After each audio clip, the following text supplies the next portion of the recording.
Thank you, Sylvia. I would like to warmly introduce Christian Lovis today. Christian is a professor of clinical informatics at the University of Geneva and the chairman of the Division of Medical Information Sciences at the University of Geneva. He's a medical doctor with board certified in internal and emergency medicine, holds a master in public health, and did a parallel education in biomedical informatics, focusing on clinical information systems, clinical data interoperability, and medical semantics. Christian was also involved in SPHN from the very beginning. He is member of the Scientific Expert Board and chairs the working group of the DCC Clinical Semantics Interoperability. Christian, you will introduce to us today two projects, the de-identification of clinical narrative data in French, German, and Italian. And the second one is the LOINC for Swiss laboratories, also called LachLab project. I give the word to you. Thank you very much for coming. Stage is yours. Thank you very much, Catherine. Thank you, Sylvia.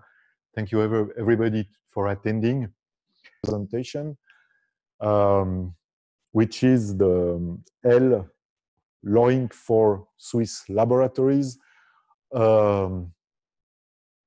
project, L for CH Lab or LachLab for the short term. So this is a little bit bigger project.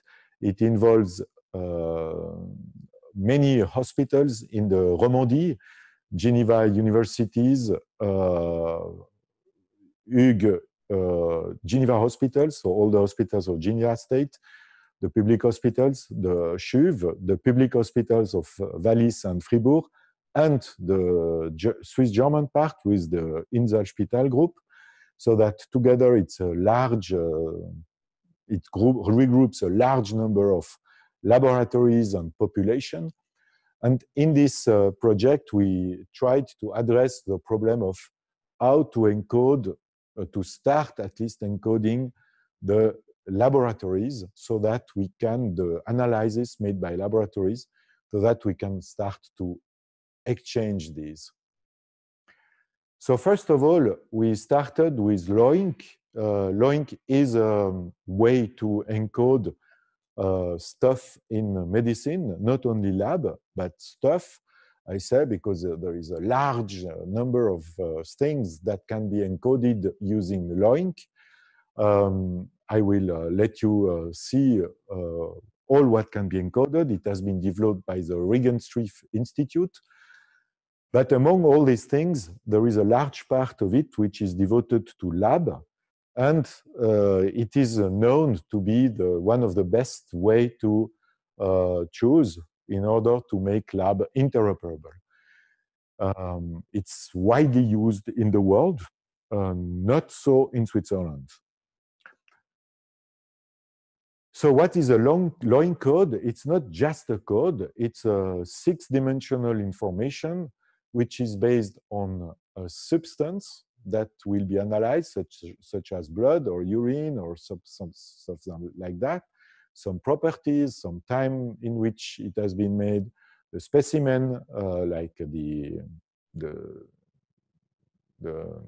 humans or whatever, on which we did the scale, what type of units we use, and the method, optionally, which has been used to do the measurement.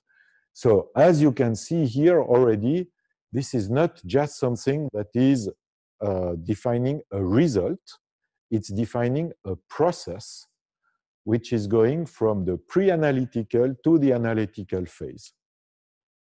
So for example, here you have the cholesterol, well, one of the cholesterol, and you can see, by the way, I would like to thank Christophe, my coworker and collaborator who made the slides. So, and you can see here how the cholesterol, a specific cholesterol code, the one you see, 18262.6, what this is defining. So you will have several cholesterol codes because some stuff here might be different, such as the system might be different. It's not in serum or plasma, but maybe whole blood or something different. So if any of these things change, the code might change. Whereas it's always the cholesterol, but it's the cholesterol with some difference in the pre-analytical or analytical phase.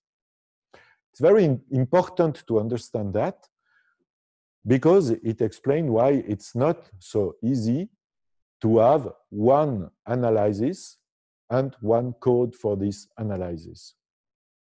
So basically, when we decide to give a Loin code to an analysis, it means that we are actually defining what happens from the needle taking the blood sample or the catheter or whatever, up to what goes out the analyzer. It's the pre-analytical phase to the analytical phase.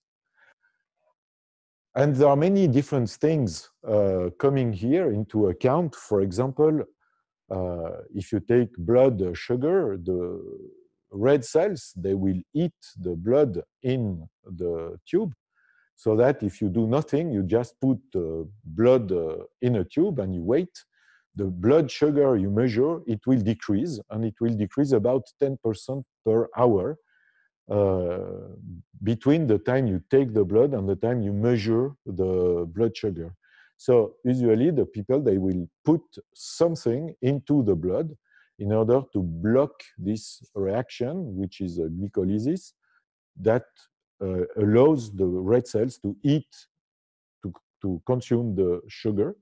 But what you put in the tube might have consequences on some other things you will measure. So you have to take into account in your machine, in your various analyzers, the way you do the analysis, the method you use, you have to take into account all the stuff you put in the tube in order to make sure that what you measure is really what was in the blood when you took the blood, and not what is in the blood now, 2 hours later, and so on. So, and the second thing is that in a hospital, what you have are this type of machines. This is a small one. The big ones, the 9000, for example, it is bigger than this room. And these are really big machines. They are developed to work around the clock, every day, all along the year. It's production industrialized machines with robots, and everything is automatized, and they do hundreds of analyses. They will keep the blood in special conditions so that if you ask more analysis a day after, you will not have to pick the patient again. It will retake the blood sample that was taken the day before, and so on and so on. So these are really important machines. And the choice of the code you will use will depend on the manufacturer of the machine itself, the kit you use in the machine, and sometimes the batch of the kit. Why? Because all these things, they are influencing the pre-analytical phase and the analytical phase. So you cannot just decide that creatinine is this code, because maybe if you decide that creatinine or cholesterol is this code, you will have to change the machine, because it has another pre-analytical and another analytical method. And no hospital will accept to change all their engines, millions and millions of investment, just because a working group has decided that the code for cholesterol would be 262882, because the consensus was that it was a better code. So the approach of choosing this code until now in Switzerland was not led according to the needs of the hospitals. It was more led according to some other needs. And the adoption of this Loin code in hospitals was extremely low, because the people were not so keen at changing their machine just to adopt the codes. So in summary, one line code is a conjunction of a manufacturer, an automata, a kit, and sometimes a batch. And this means that when you have a machine like the Cobas 6000 series, you will have maybe 200, 300 line codes for this kit, the kit whatever number, which you use this week in this machine. So having understood that, we decided to do a positive mapping list of some usual high volume analyses that are made in these 5 groups, hospitals groups. And we shared all these things. So basically what we did is we tried to understand what is the problem in the market in Switzerland about LOINC. It's what I just explained you. We find the solution, we wrote a strategy paper, and then we built this positive list. Now it's about 1,300 analyses, which was validated for the 5 hospitals you see, using their automats. And it's pretty large hospitals, so they represent a large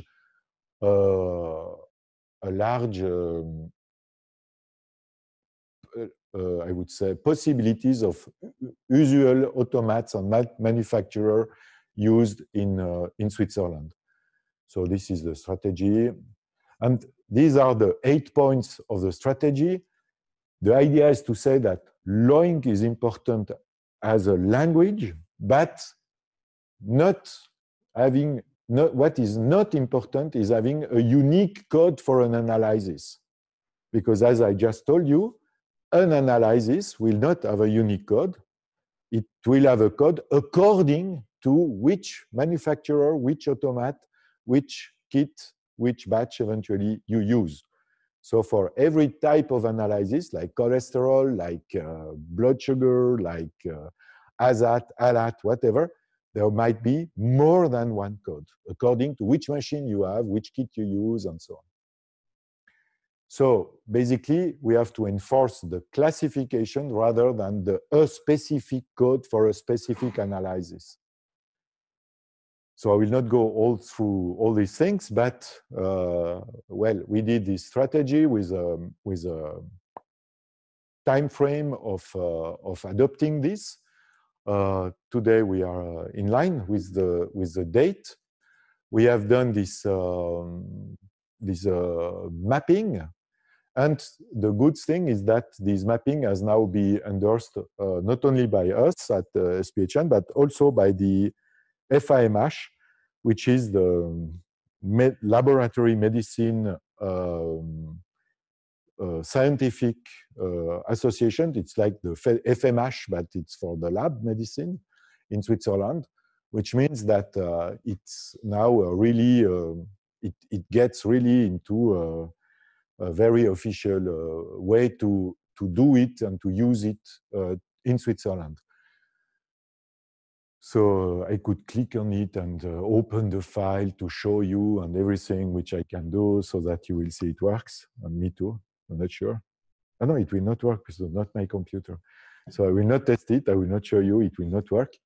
But there is a file which is now a L4CH lab file, which should be available on the SPHN DCC Semantic Working Group website with the release 2019.1. It's the first release of 2019, and it is compliant to all the other data sets, and it can be used to exchange data in SPHN.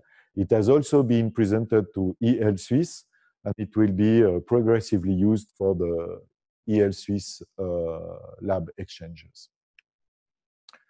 So in conclusion, this is what we did in this project. We built a strategy paper. We did a first mapping of 100 and 2,000 positive lists.